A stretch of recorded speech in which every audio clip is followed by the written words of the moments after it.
5 seconds to go.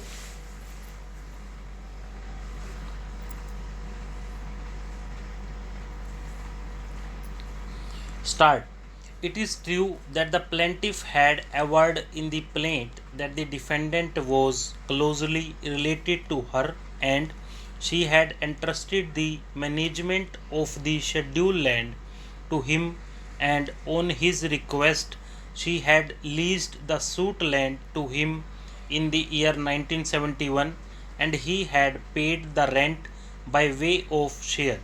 But the plaintiff further specifically alleged that the defendant had denied her title and claimed title in himself, and he had also denied the relationship of landlord and tenant, and therefore the defendant was a trespasser and she was entitled to sue for possession to evict the trespasser.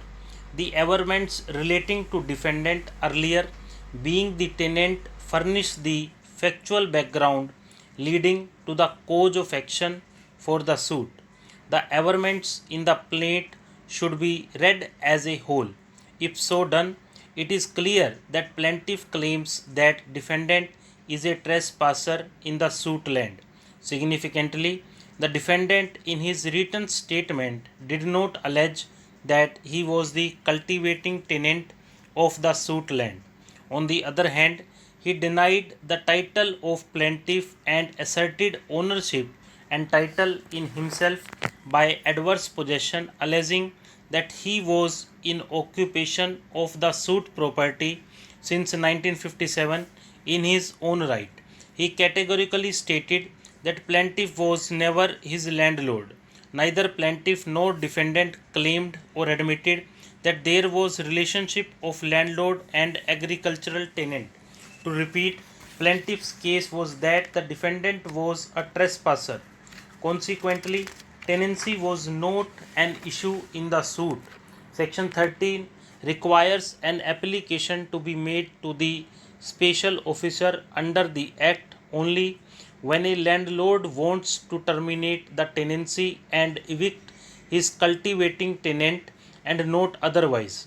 When plaintiff's case is that the defendant is a trespasser and the case of defendant is that he was the owner and he was never a tenant of the suit land either under plaintiff or anyone else, the suit was not for eviction of an agricultural tenant and therefore section 13 of the act was not attracted. The appellant defendant contended that as he had denied the title of the plaintiff, the case would squarely fall under section 13E of the act. He submitted that section 13E contemplated termination of tenancy and filing of an eviction petition against the cultivating tenant if the cultivating tenant willfully denies the landlord's title to the land, and therefore the remedy of the landlord was to terminate the tenancy and seek eviction of the cultivating tenant by making an application under section 13E of the act, and a civil suit was not maintainable. Termination of tenancy and eviction petition under section 13E are contemplated only where the defendant is the cultivating tenant and the defendant willfully denies the landlord's title to the land. In this case, the defendant denied that he was the cultivating tenant of the suit land and plaintiff claimed that defendant was a trespasser. Hence, the first requirement for application of section 13E was not satisfied. Stop.